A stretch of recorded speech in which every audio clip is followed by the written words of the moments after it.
Hello बच्चों, आज मैं बात कर रहा हूँ फ्रिक्शन की। फ्रिक्शन जो होती है वो रफ सरफेस पे लगती है। जब कोई एक बाहर से एक्सटर्नल फोर्स अप्लाइड करते हैं तो इसके अपोजिट में एक फ्रिक्शन फोर्स लगता है, जिसको हम लोग नाम देते हैं फ्रिक्शन फोर्स। इस तरह से लिखते हैं, फ्रिक्शन फोर्स लिखते हैं। या मान लीजिए कि इस तरह से कोई एक इंक्लाइन प्लेन है और ये थीटा है, इस पे m मास का एक ब्लॉक है, ये इंक्लाइन प्लेन हो गया।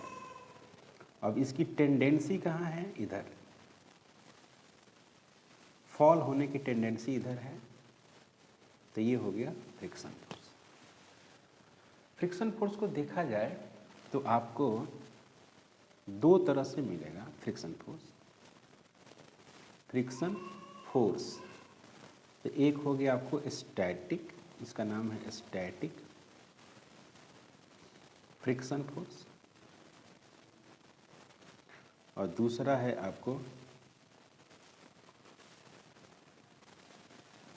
Kinetic friction force. Kinetic friction force तो स्टैटिक फ्रिक्शन फोर्स में जो है वो F S equal to mu into S into N लिखते हैं। काइनेटिक फ्रिक्शन में जो लिखते हैं एफ के इजिकल टू म्यू के इंटू क्या लिखते हैं? एन लिखते हैं। इस तरह से ऐसे लिखते हैं। इसका नाम है स्टैटिक फ्रिक्शन फोर्स और इसका नाम है काइनेटिक फ्रिक्शन फोर्स। यहाँ पर म्यू एक कांस्टेंट होता है, ये कांस्टेंट है जिसको हम लोग बोलते हैं कोफिशिएंट।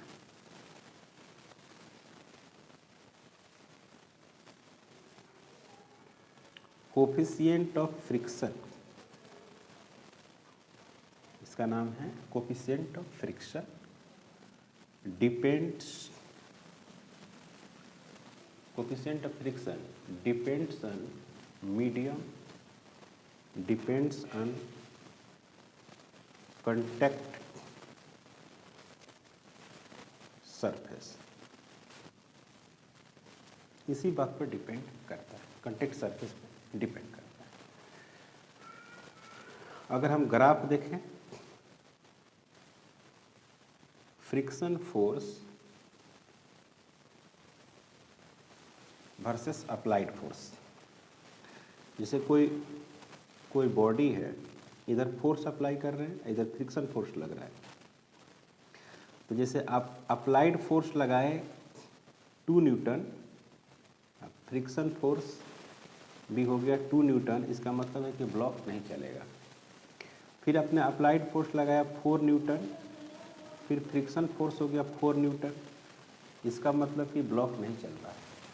तो जब ऐसा कंडीशन होता है तो डायरेक्ट रिलेशन होता है, माने ऐसे होता है, इधर हो गया अप्लाइड मतलब कि एफ हो गया, इधर हो गया फ्रिक्शन फोर्स हो गया। तो इस तरह से होता है ऐसे।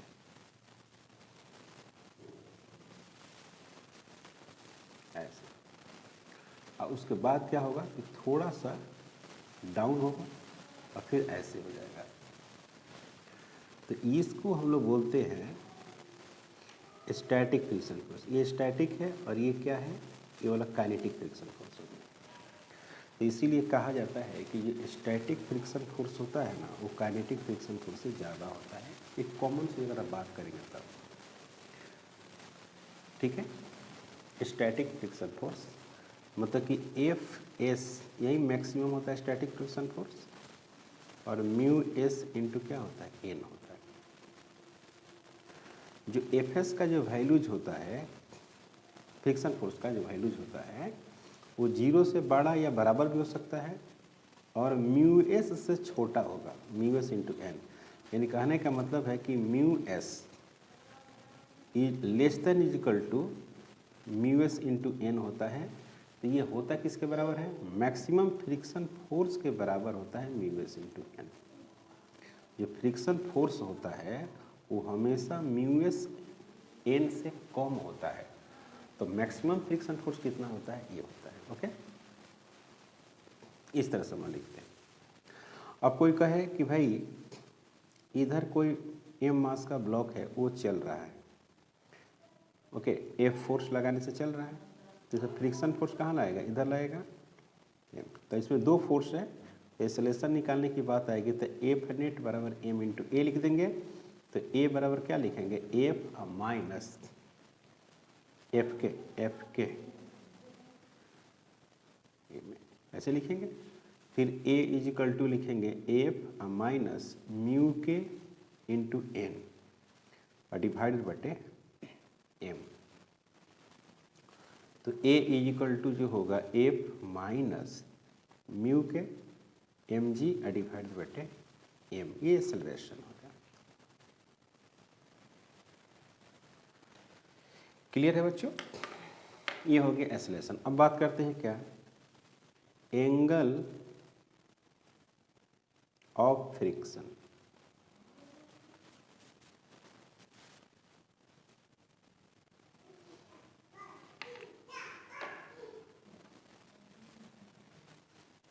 एम मास का कोई एक ब्लॉक है, रफ सरफेस पर रखा हुआ है, इधर कोई फोर्स आपने अप्लाइड कर दिया एफ फोर्स, इस पे नॉर्मल फोर्स कितना मिल गया, ये नॉर्मल फोर्स मिलेगा। इधर क्या मिलेगा, फ्रिक्शन फोर्स मिलेगा। और यही हो गया इन दोनों का रिजल्टेंट, इन दोनों का एफ आर रिजल्टेंट हो गया। ये वाला नॉर्मल रिएक्शन के बीच और रिजल्टेंट फोर्स का बीच का जो एंगल है वो एंगल ऑफ फ्रिक्शन इसको हम लोग बोलते हैं।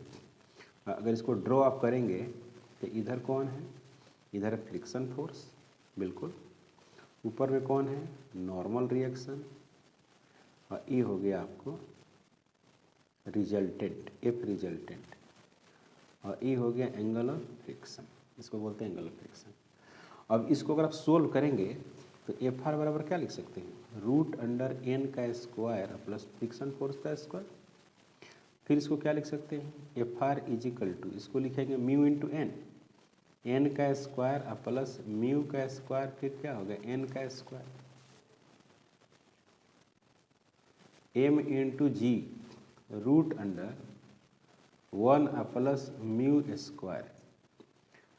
F R is equal to root under N square plus F square, N square plus mu N square, M G हो गया 1 प्लस म्यू का स्क्वायर हो गया। आप देख रहे हैं फ्रिक्शन फोर्स बराबर F R equal to root under N square plus F square. फिर इसको आप ऐसे लिख सकते हैं, ओके, कोई डाउट। अब बात करें कि फ्रॉम फिगर से, जैसे कि tan लैम्डा की बात करें is equal to F limiting divided बटे क्या होगा, एल होगा, म्यू एस बटे एन होगा, डिवाइडेड बटे क्या होगा, एन होगा। यहाँ पर क्या हो गया, म्यू एस हो गया। tan lambda is equal to mu into S.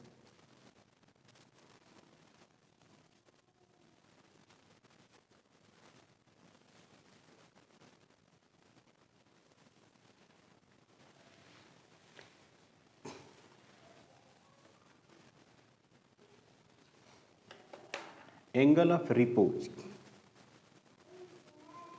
Angle of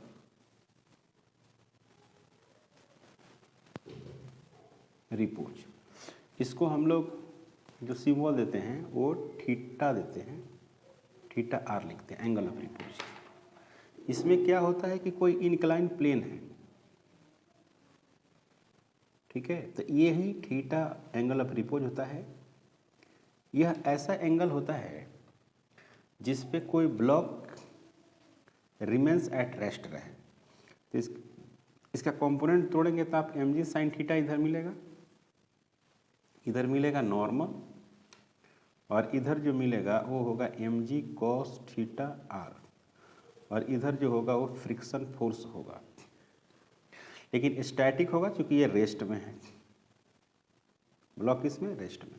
तो जो एफ जो एक्स है नेट फोर्स वो क्या होगा, 0 होगा। तो F S minus M G sine theta are is equal to 0। यहाँ पर क्या होगा, mu S into N minus M G sine theta are is equal to 0।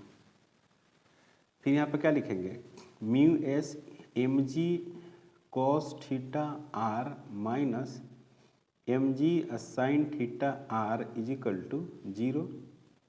Mu S M G cos theta are is equal to M G sine theta are. तो यहाँ पर मिलेगा बच्चों, यहाँ पर क्या मिलेगा आपको, यहाँ पर हो जाएगा सब सोल्व जब करेंगे आप तो आपको मिलेगा mu S is equal to tan theta r, ऐसे tan theta are is equal to mu s,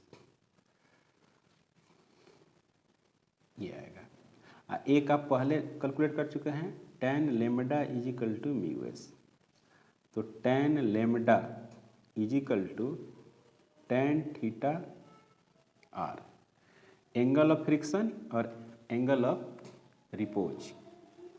तो लेमडा इज इक्वल टू आप लिख सकते हैं tan inverse tan theta r, ऐसे। क्लियर है? Angle of repose, angle of repose और relation ऐसे आप कैलकुलेट कर सकते हैं, ये काफ़ी इंपॉर्टेंट है। Okay, continue. नेक्स्ट वीडियो में हम लोग एक्सेलरेशन ऑन इंक्लाइन प्लेन को सोल्व करेंगे। चैनल पर अगर आप नए हैं प्लीज़ सब्सक्राइब करें, शेयर करें। Thank you.